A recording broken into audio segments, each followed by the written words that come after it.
ఈ మధ్య కాలంలో కొద్దిమంది కొత్త కారు కొనాలనుకున్న వాళ్ళు లేదా ఆల్రెడీ కారు ఉన్నవాళ్ళు ఎలక్ట్రిక్ కారు కొనాలని ప్లాన్ చేస్తున్నారు. కొంతమందికి డౌట్స్ ఉన్నాయన్నమాట. సో అది ఏంటంటే, మీరు గుర్తుంచుకోవాల్సింది before buying an electric car, మీరు ఎక్కడ వాడుతున్నారు? ఇది సిటీ పర్పసా, హైవే కూడా వాడతారా, షార్ట్ జర్నీసేనా, లాంగ్ డిస్టెన్స్ కూడా వాడుతున్నారా అనేది ఫస్ట్ ఆలోచించండి. రెండోది, మీకు పార్కింగ్ ఫెసిలిటీ ఉండాలి, అక్కడే ఛార్జింగ్ ఫెసిలిటీ కూడా ఉండాలన్నమాట.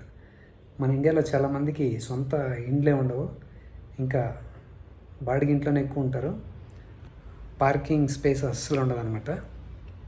సో చాలామంది ఇంట్ల దగ్గర కూడా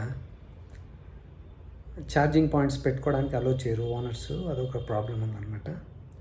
సో మీకు ఛార్జింగ్ ఫిక్స్ చేసుకోవడానికి, ఇంటి దగ్గర ఫిట్ చేసుకోవడానికి ఫెసిలిటీ ఉందా, పార్కింగ్ స్పేస్ ఉందా, అలాంటి వాళ్ళు ముందుకెళ్ళి కొనండి.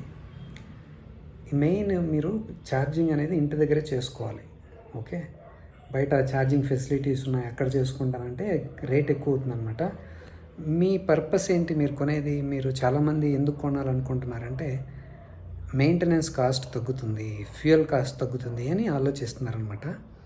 కానీ మీరు ఇంట్లో ఛార్జింగ్ ఫెసిలిటీ లేకుండా బయట ఛార్జ్ చేసుకుంటే మాత్రం అది ఎక్కువ అవుతుంది. అది ఆలోచించుకోండి కాస్త. సో ఎందుకంటే అక్కడ కాస్ట్ ఎక్కువ. మీరు ఇంట్లో ఛార్జింగ్ చేసుకునేదానికి బయట చేసుకునేదానికి చాలా డిఫరెన్స్ ఉంటుంది. సో మీకు ఇంట్లో కన్నా పార్కింగ్ స్పేస్, ఛార్జింగ్ ఫెసిలిటీ లేకపోతే అది కొనడం అంత మంచి ఐడియా కాదనమాట. ఇంకొకటి, మీరు ఎన్ని కిలోమీటర్ వెళ్తున్నారు? కొద్దిమంది కారు కొంటారు కానీ వాళ్ళు అస్సలు వాడరు అనమాట దాన్ని. అట్లాంటి సమయాల్లో అదంతా యూస్ఫుల్గా ఉండదన్నమాట. మీరు అది కూడా క్యాలిక్యులేట్ చేయండి. మీరు ఎక్కువ కిలోమీటర్లు తిరిగేటుంటే ఎలక్ట్రిక్ కారు మీకు ఉపయోగపడుతుంది, లేకపోతే అంత ఉపయోగం ఉండదన్నమాట అది.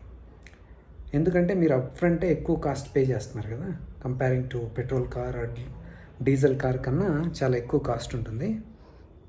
సో మీరు అంత ఎక్కువ కాస్ట్ పెట్టి ఎక్కువ కిలోమీటర్లు తిరగకుండా ఇంటి దగ్గర ఛార్జింగ్ ఫెసిలిటీ కూడా లేకుండా, so that doesn't work out. So అది కూడా ప్లాన్ చేసుకోండి. మీరు క్యాలిక్యులేట్ చేయాలి, ఊరికే కొనకూడదు. సో అన్నీ క్యాలిక్యులేట్ చేయండి. మీరు షార్ట్ డిస్టెన్స్కి వెళ్తున్నారా, లాంగ్ డిస్టెన్సా, ఇంటి దగ్గర ఛార్జింగ్ పోర్ట్ ఫిక్స్ చేసుకోవచ్చా, సో ఎన్ని కిలోమీటర్లు వెళ్తున్నాము. ఇంకొకటి, మెయింటెనెన్స్ కాస్ట్ తక్కువే, ఐ అగ్రీ. కానీ ఇన్ కేస్ మీరు